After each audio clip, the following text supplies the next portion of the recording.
കൊട്ടിയൂർ വൈശാഖ മഹോത്സവത്തിന്റെ ഭാഗമായ മകം കലംവരവ് തിങ്കളാഴ്ച നടക്കും. തിങ്കളാഴ്ച ഉച്ചശീവേലിക്ക് മുമ്പ് വരെ മാത്രമേ സ്ത്രീകൾക്ക് പ്രവേശനമുണ്ടാവൂ.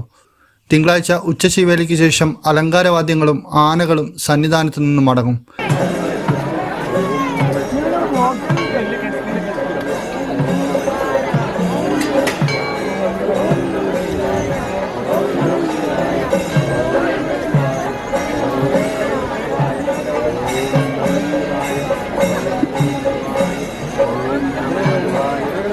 ശനിയാഴ്ച ഭഗവാന് മൂന്നാമത്തെ ചതുശതമായ ആയില്യം ചതുശതം നിവേദിച്ചു.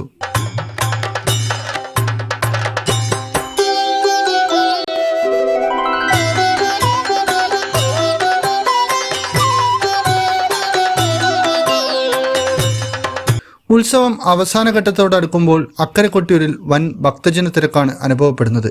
പുലർച്ചെ ആരംഭിച്ച ഭക്തജന തിരക്കിൽ പടിഞ്ഞാറെ കിഴക്കേ നടകളിലെ ദർശന ക്യൂ നീണ്ട മണിക്കൂറുകൾ നിന്നതിന് ശേഷമാണ് ഭക്തജനങ്ങൾക്ക് അക്കരെ സന്നിധിയിൽ ദർശനത്തിനായി എത്താൻ സാധിച്ചത്. ഹലോ ഹലോ ഹലോ കേൾക്കുന്നുണ്ട്. അവിടെ പാലത്തിന് മേലെടുത്ത് നിൽക്കുന്നുണ്ടോ? ഇരുമ്പ് പാലത്തിന് മേലെ കേൾക്കുന്നുണ്ട്. മകം കലംവരവ് തിങ്കളാഴ്ച നടക്കും. മുഴക്കുന്ന് നല്ലൂരിൽ നിന്നും കൊട്ടിയൂരിലേക്ക് കുലാലസ്ഥാനികർ എത്തിക്കുന്ന കലമെഴുന്നള്ളത്ത് തിങ്കളാഴ്ച സന്ധ്യയ്ക്ക് കൊട്ടിയൂരിലെത്തും. പിന്നെ നിഗൂഢ പൂജകളാണ് നടക്കുക. ജൂൺ 4 തൃക്കളച്ചാട്ടോടെ ഉത്സവത്തിന് സമാപനമാകും. ഇന്നറിയാൻ ന്യൂസ് കേരള, കണ്ണൂർ.